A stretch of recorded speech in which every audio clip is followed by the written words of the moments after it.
Welcome to the Pulse of East Providence with Mayor Bob DaSilva. You know, we recently launched this show as a way to communicate with our residents and the community at large about some of the great things happening in our community.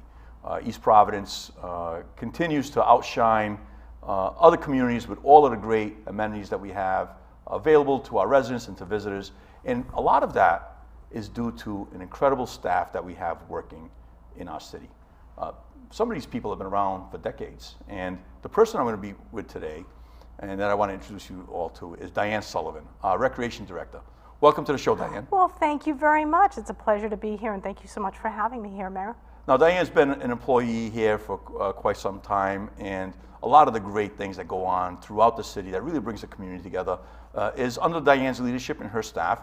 But before we go into all of that, I want to ask Diane to just share with the community, you know, how long have you been working for the city, and tell us about your background and how you got involved with the city. Yeah, great. Well, that's a long story, but in a shorter version. Yes, I've been with the city of East Providence. I've been blessed to be a team member here for over 35 years. I started working for the Recreation Department as a part-time college gig, and I got to know the folks in the school department and in the Recreation Department, and working with the children and the families. It just really was life-changing. And after college, I'm a local East Providence high school grad, and I graduated from Rhode Island College.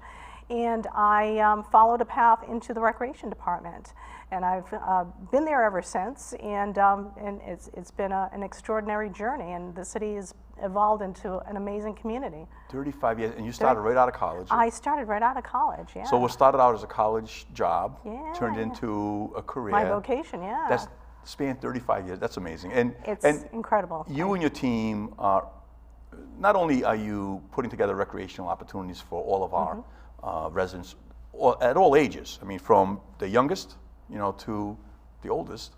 But during the pandemic, you guys were leading the way. You and the senior center and the staff of both those divisions really led the way during the pandemic to help our community.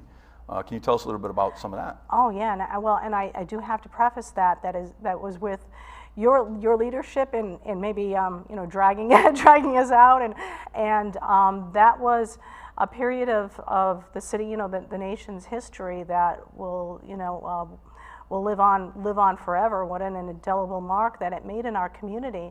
And the recreation team just pivoted in doing things that we never thought that we would be doing, by getting meals to the residents, helping them with transportation, registering them for their vaccinations, and yourself, Mayor, evenings and weekends calling people at I know you took a hit a couple of times. You say, I'm the mayor, and they thought you were campaigning and hung up on you. But it was just an experience beyond working with our emergency management, our police and fire, and all the city municipal employees that I really hadn't gotten to know, that working side by side, elbow to elbow, and really powering through this really difficult time and making the best out of it. And I think it really brought out the best in all of us. No, I thought it was one of the things I'm proudest of most was that we did, as a municipality, do very well in taking care of our residents, and it was thanks to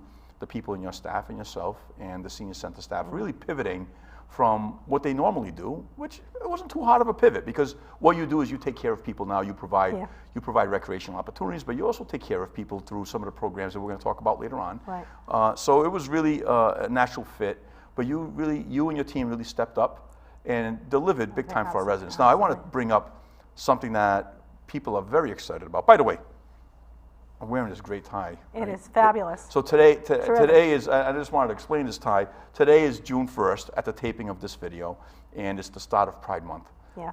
And so I just wanted to share with the community that we have many wonderful things going on throughout the month. But one of the things I wanted to touch on with you is that June 1st also begins the Summer Concert Series. And I know that's something that you've been working on. Can you explain how that all came to be and how long you've been doing that now? Wow, yeah, the Summer Concert Series has probably been going on, I'm going to say about 15 summers. Yeah. This was an event that was developed by my predecessor, Alba Curdy, Yes. in the recreation department, and started a little series at Larissa Park. And there were times where budget was tight, money was tight, and we would ask performers to perform complimentary, which they did, and it just really evolved to, you know, an event that everyone really looks forward to.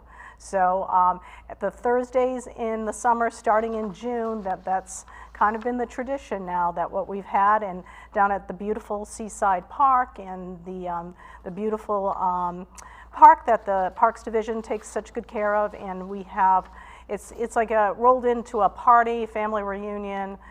The kids run around and roll down the hills, and the entertainment, we do our best to get a range of tastes, and I think we do that. We have from classical jazz bands to country and rhythm and blues, and we have a couple of tribute bands arriving this summer, and it started for maybe 4 weeks, 6 weeks, and now and then you know, by popular demand, now we're going until the end of August. So That's fantastic. we're hoping for good weather, and we don't think rain, we think sun. So June, July, and August. Is it every Thursday? Every Thursday. Every Thursday, June, July, yes, and August. weather permitting. What time? 6:30. Tonight's show is at 6:30. So tonight being June 1st. By the time this airs, June 1st will have passed, but But every other show is at 6 o'clock. 6 p.m.? Yes, 6 p.m., yes. okay. So it's the park directly across from the Looff Carousel. Yes. The Rose Larissa. the Rose Larissa Park, and it's such a unique location because you've got the concert, the music shell, right? But you've got these beautiful views. Yes. We've just spent a significant amount of time and money in repairing the seawall. Yes. So that's finally been repaired just in the nick of time. In the nick of time, Right, yes, in the nick of time. absolutely. And then the sunsets are incredible. You incredible. can't beat the sunsets there. I think that's the #1 posted picture for me out of East Providence this time of year. Sunsets at Larissa Park and Sabin Point. It's just magical. It just really is, and with the music and everyone having a good time, and it's free. It's phenomenal. It's free. Open to the public. Yes. Hundreds of people show up. Yeah. Some people bring their own little picnic stuff. They make a party out of They it. do. I see birthday parties. Sometimes we have food trucks and food vendors out there too. Yes, they come on down. I spoke with a food truck vendor today, as a matter of fact, and usually we have an assortment of burgers, steak and cheese, the hot dog vendors, and nice. Ice cream. So it's dinner and a show. So It's such a great thing, and the yeah. community absolutely loves it. Yeah. And once again, back to we're going to talk about a bunch of these different things, but a lot of the wonderful things that happen here in East Providence, where we bring people together to celebrate, to enjoy our great city, a lot of it has to do with you and your staff. How many people do you have on staff? Well, right now we have a part-time team of about a dozen young people, and a lot of them, like myself, are college students or just recently graduated, and they're student teachers and so forth. And then So the future Diane Sullivan could be amongst these I'm college sure kids. much better coming up. And then we have our wonderful program coordinator, supervisor Rebecca Chase, who has been full-time. She's got 20 years in, and our carousel manager, who you'll speak to later. But yeah, we have been blessed with an abundance of talent, people that, you know, are sports oriented, but also, you know, have artistic and musical abilities, and have lent that to our programming and things that we offer.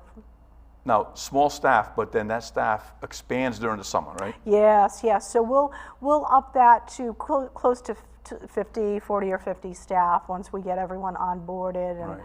and the schools let out for summertime, and then we'll. And part of that is because as the summer ramps up, kids are out of school, you put on some great camps.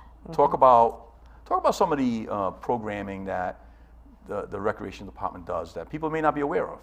Well, what's very, very popular right now is our summer, of course. Everyone is looking for quality childcare and activities that the kids are going to have a good summer. And our summer camp that we've had at Piercefield has been phenomenally popular and successful. So we service about 200 children and their families there, and the team, Becky and her team, do an extraordinary job just making a really fun environment. They do a rotation of activities. We'll have special event days, the egg drop contest, carnival party days. And there's, in addition to our park series, we also have children's entertainment. So we have kids karaoke and all sorts of magic acts and music and fun things to do. So they do incorporate a lot of the STEM, science, technology, engineering, and math into their activities that they do. And then there's the good old-fashioned stuff, the GIMP and the knock hockey boards. And we recently added a splash pad. Yes. Which that's a big hit with the kids, right? Is such a great amenity. It's right there. And it adds to the festive, and they do a great job. And that was another thing during the pandemic when a lot of communities, had to shut their facilities down. We organized it and coordinated it off and had protocol set in place, health protocol, and so we were able to use the splash pad. Yeah, great. That was a great Talk to me addition. about Party in the Park that's coming up Saturday, June 24th. What's that all about? Oh, so fun. We are going to, this year we have a little bit of a special treat for the community. We have this fantastic dance instructor who is multi-talented, and one of her fortes is hip hop. So she is going to run a free clinic for youngsters ages 12 to 17, and she's going to teach them a hip hop routine. Where's that going to be? It's going to be right on the basketball court, Mayor. At Pierce? At Piercefield, yes. 201 Mercer Street. So, so for the older set, that's going to be something that we think they're going to find really cool. And while that's going on, we're going to have our community partners, Jules Hope Chest, Lighthouse Baptist Church, who are phenomenal with doing face painting and games and prizes for the younger group. So there's plenty of things for them to do. And then of course it's to kick off our summer meals program. So we're going to have a wonderful cookout. All young people ages 18 and younger. Food is free. And come on down. And Saturday, June 24th, yes, Party in the Park. 11, that kicks 11 off to 2. 11 a.m. to 2 p.m. That kicks off free summer meals programs for kids. Explain that program. That's a great program. Yeah, the summer meals program, that is a federal program by the United States Department of Agriculture. And what they found was they're just trying to close that food challenge gap that occurs when the schools let out. A lot of youth and families depend upon schools because they get either free or reduced meals, and that is their source. So when school lets out, that's something that I had never thought about until I was introduced to the program maybe about 7 years ago when we introduced the summer food service program to our summer camp. And what we do is we've expanded. We're going to have about 8 sites this summer.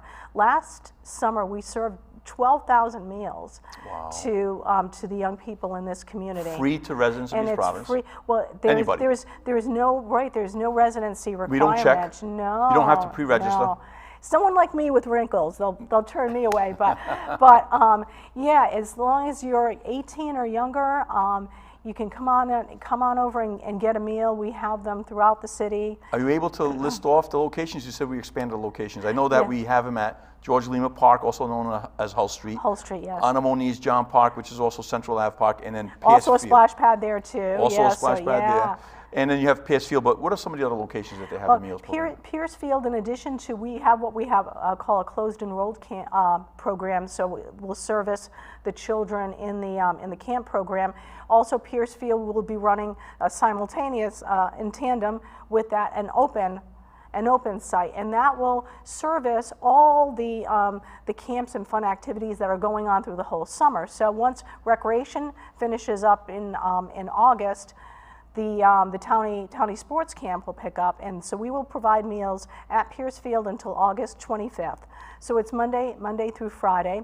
We are also providing meals for the Townie Football Camp that will be held at the high school, and the Townie Baseball Camp that will be held at the high school. That's wonderful. Yeah, so it's That's really wonderful. a really good opportunity, and it's not your like little frozen or little sandwich. Nothing wrong with sandwiches, mind you, but we have hot meals, we have pasta, tacos, chicken. And we're going to have all this listed on our website. We'll have all the locations updated. Absolutely. Now, the other thing I want to talk about quickly, as I'm being told that we're running out of time, but this is going so well. We may go beyond our 15 minutes, all right? This may go beyond 15 minutes, because I love talking to you, Diane, about all the great things you do. East Providence celebrates Independence Day. And that's something that, once again, another great program that you, under your leadership and the team, are able to put together. Can you talk about what's happening this year? Well, this year, and again, a great team effort. We have our wonderful sound engineer and manager, John Ballerino, bringing all his technical experience down to the stadium, and we will be having a really fun concert with the Reminders, who also perform during the concert series. They are a family act. I like to call them the like the Partridge Family of Rhode Island. They're a mom and dad and and son and daughter. They are phenomenally talented, and they have a repertoire from the 50s to today, and they just have wonderful vocals. They are going to be performing as part of the fireworks show, and then we also have Kate and the Mongrels that will be performing, and terrific a front woman, Kate, who is a magnificent vocalist, and they do rhythm and blues and rock and heart. Exciting show. And then, of course, we will have our vendors that we're bringing indoors, bringing into the stadium. So we'll have our sausage and peppers and hamburgers and dogs. Stanley Burgers is coming, Dell's Lemonade, and we'll have our Joe's Snack Shack, and of course kettle corn. Wouldn't be summer without kettle corn, and various others. Some of them are still coming in, and there is a possibility that we'll have some Portuguese food offering. Oh, I'd like to hear that. I'd like to hear that. Yes, now, me too. Diane, usually when you run this program and this event, the fireworks show, Independence Day celebration, Pierce Stadium, thousands of people come in. Yeah, you know, they pack the fields, they pack the stands. It's such a fun family event. I love the idea of having the food vendors right on the track this year, so that people are not outside waiting. They come right over to where the food's at. Mm-hmm. Also, just share with people the date. When's the date for this one? So we traditionally always have the fireworks celebration on July 3rd. Okay. So it's always before the 4th, and hopefully we don't need it, but we've had to use it in the past, and rain date is always the 5th. Okay. So July 3rd, July 5th as a rain date. Beautiful. July 3rd, July 5th would be the rain date. Very excited about that. That's gonna be a fun event as always, and I understand that there's more interest in food vendors wanting to come on board, so we're excited about that. Oh, terrific. And our production coordinator, he's looking to add some special effects to John Ballerino, my good friend. Oh yes, he's got some surprises. He's always wanting to up it, improve every year, and so a little bit by the way of a little flashy light show, and John. John and his family. Always goes big. They are John and wonderful his family people. are incredible. Yes. Always willing to help and assist us with any community event. His daughters and everybody else involved. Very musically talented people. They are, yeah. I do want to talk quickly with you, since you are the director of our recreation department. We're looking at building a community center, and it's something that's needed. Our community was renting out space from the EB-CAP building in Riverside. When I first was elected, I took a look at the facility. I thought it was underwhelming, and I thought the money could be better spent on other activities and other programs. So we moved the community center to the lower level of the senior center, where programming still goes on, but it's not sufficient for the needs of our community, for all of the programs you just mentioned, and the ability to really expand upon the programs. I mean, you could really expand upon all the good that you do if we had a viable community center. Absolutely. So we're working hard on that. I know you've been part of the team to sit down and discuss what we can do there. And I mean, just tell the community what we could do with a community center. Well, it's really limitless. The opportunities and things that it would enable us to expand our aftercare program, have indoor facilities, basketball, pickleball, all those kinds of things. It would really eliminate a lot of our rain out rescheduling that we'd have to do, because we could bring things inside. It just would really enhance the community and all the wonderful things that under your administration. It would just be really Well, Diane, awesome. I just want to say thank you. Oh, absolutely. You've just been hearing from Diane Sullivan, Director of the Recreation Department, and when we come back, we're going to listen and hear from one of her team members, Tracy Johnson, who operates and runs Carousel in Riverside. So I'll see you in a few seconds.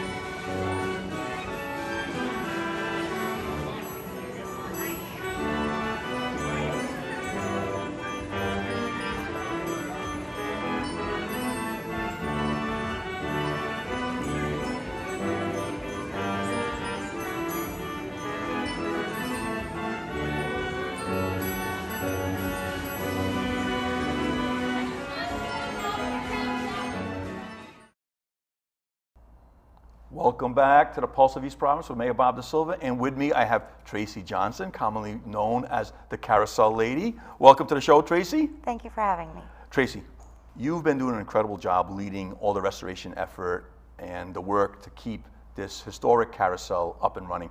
Quickly and briefly, tell us about that before we go into some of these great events coming up. Well, as everyone knows, we just went through a huge foundation project. We're not done. Restoration is going to be ongoing forever. We're working on phase 2, which will really put us back to being open, full schedule, being able to ride full amount of children and adults without issues. So we'll be keeping everybody updated as that progresses. And you've done a great job, because we were shut down for a little while because we had to deal with this stabilization project.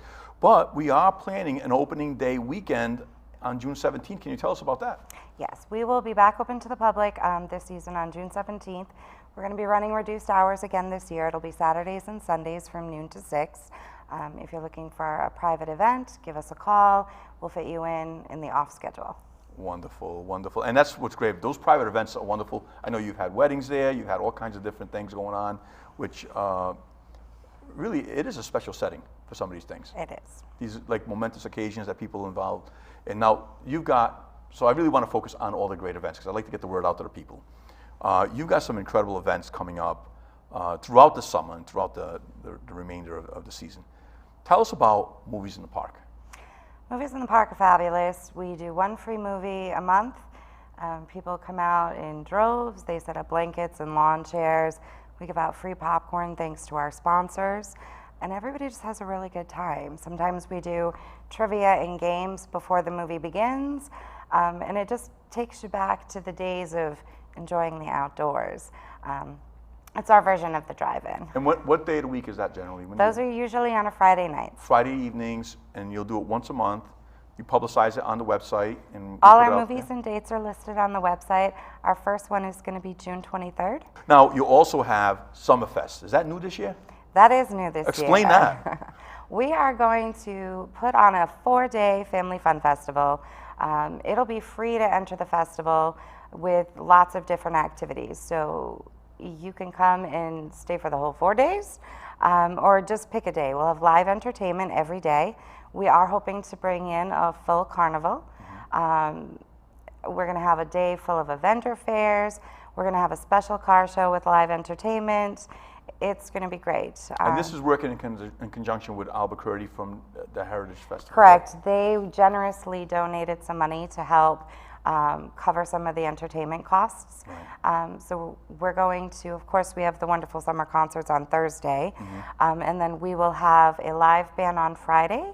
We already have secured Rebel to Rebel for Saturday. They're a David Bowie cover band. Wow. And on Sunday during our vendor fair, we have the Catnip Junkies. which are a New Orleans-style marching band, and they've agreed to play with us for a couple of hours. They're going to do a stage performance, and then they will go around and entertain the crowd on foot. And that's July 20th through July 23rd Yes. with carnival rides. It really is working in conjunction with the Heritage Festival to create that festival feeling for 4 days. And I thank you so much for taking the lead on that. There's some more. Let's talk about some other festivals. The Looff Arts Festival. The Looff Arts Festival is incredible. Our East Providence Arts Council puts it on every year. It's one of those mornings we all get to the park at like 6, 7 a.m. Yeah. And then you just watch it transform. The tents start to go up, the people start to arrive, and then all day long there's just hundreds and hundreds of people walking around. It's really incredible. They will have local artists of all types doing various bendings and demonstrations. And of course, they too have live entertainment all day. And they're scheduled for August 13th. August 13th, Looff Arts Festival. Please be there. It's a lot of fun. I've had the pleasure of attending a few of them now. Rhode Island Folk Festival. That's coming up in August too. Again, another incredible event. We arrive very early and the park just comes to life. I believe this is going to be their 3rd or 4th year that they're doing it with us. They originally started in Providence, and our location just suits them perfectly. And again, hundreds upon hundreds of people just enjoying the park. They set up 3 to 4 stages throughout the park with various artists all day long. They too bring in a lot of vendors, food vendors, arts vendors, and it's all free. All of these festivals, you can walk in with your family and just enjoy a day. It's what I love about what you and the rec department does is you create opportunities for people to come together and enjoy our city. The food and wine pairing, that's always a successful event that you put on to support the carousel. Explain that. That's our largest fundraiser of the year and one of the most important ones. It helps to offset the cost of restoring the horses and keeping the everyday maintenance going. Our nonprofit and the Carousel Park Commission work with local businesses. Our main sponsor is Gas Barrels Liquors, and we bring in 10 to 12 local restaurants. They let you sample their dishes. We pair them up with wines, and sometimes we're able to get some local beer in as well. We provide live entertainment. There's dancing, and it's a really good time. Tickets are affordable, and it's all proceeds go to fundraising. Fun time, great fundraiser for the carousel to do the restoration that's required to keep it up and going. But you also have a call out to vendors. If any vendor wants to participate, they can still reach out to you, correct? Yes, we're always looking for various vendors for different things. If you go on our website, we actually have a form. You can sign up. Tell us what you sell, tell us what you want to do. We'll find the event that fits with you. And like our small business vendors, our crafters, we end up registering you for all of our craft fair events. Wonderful. Now, this is all fun summertime events. And as we start going into the fall, you got the Pumpkin Fest. That's always a fun time. Yeah, our fun does not stop when the summer's over. Our Movies in the Park will continue into the fall. We have the Great Tiny Pumpkin Festival. We work in conjunction with the Recreation Department, who donates pumpkins for the event. We put on free games, free children's activities, live entertainment, vendors, another just fun-filled day, free to the public. And that's October 1st. And then October 15th, you have the Trunk or Treat. And I'm being told that we got 1 minute to go. Before we go any further, booking your own private event, how do they do that? They could send an email to me. Our email address is on the website. Then call the business office, 401-435-7518, and let me know what you're looking to do, when you're looking to do it. We'll guide you every step of the way. Tracy, it's incredible having you part of the team. I know you've been a long-time employee here with the City of East Providence, really making a difference to bring a lot of fun events to our community and making East Providence that special community.